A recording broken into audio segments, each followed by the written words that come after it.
बिस्मिल्लाहिर्रहमानिर्रहीम। खलीफा अब्दुल मलिक के पास एक बार एक शख्स घबराया हुआ हाजिर हुआ और कहने लगा, आली जान, मैं बेहद गुनहगार हूँ और जानना चाहता हूँ कि मेरे लिए मुआफ़ी भी है या नहीं। खलीफा ने कहा, क्या तेरा गुनाह ज़मीनों आसमान से भी बड़ा है? जवाब दिया, बड़ा है। खलीफा ने कहा, क्या तेरा गुनाह लौहो कलम से भी बड़ा है? उसने कहा, बड़ा है। पूछा, क्या तेरा गुनाह अर्श कुर्सी से भी बड़ा है? जवाब दिया, बड़ा है। खलीफा ने कहा, भाई, यकीनन तेरा गुनाह अल्लाह पाक की रहमत से तो बड़ा नहीं हो सकता।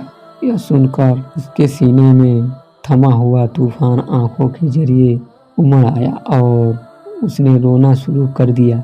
खलीफा ने कहा, भाई, आखिर मुझे पता भी तो चले कि तुम्हारा गुनाह क्या है। इस पर उसने कहा, हुजूर, मुझे आपको बताते हुए बेहद नदामत हो रही है, लेकिन अर्ज किए देता हूँ, शायद मेरी तौबा की कोई सूरत निकल आए। यह कहकर उसने अपनी दास्ताने दहशत निशान सुनानी शुरू की।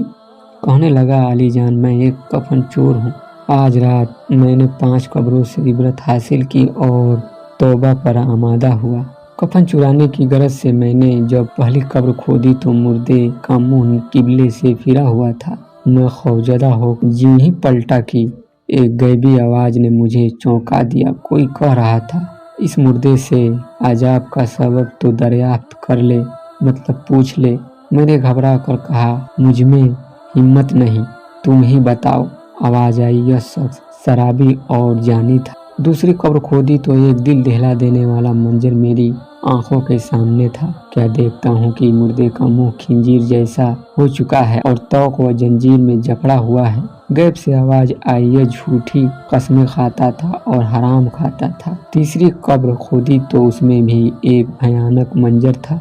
मुर्दा गुद्दी की तरह जबान निकाले हुए था और उसके जिस्म में आँख की कीलें ठुकी हुई थी। गैबी आवाज़ ने बताया, यह गीबत करता था, चुगली खाता था और लोगों को आपस में लड़वाता था। चौथी कब्र खोदी तो मेरे निगाहों के सामने एक बेहद सनसनीखेज मंजर था। मुर्दा आग में उलट पुलट हो रहा था और फरिश्ते उसको आग के गुर्जों यानी आतिशी हथौड़े से मार रहे थे। मुझ पर एकदम दहशत तारी हो गई और मैं भाग खड़ा हुआ, मगर मेरे कानों में एक गैबी आवाज़ गूंज रही थी कि यह बदनसीब नमाज और रोजे रमजान में सुस्ती किया करता था।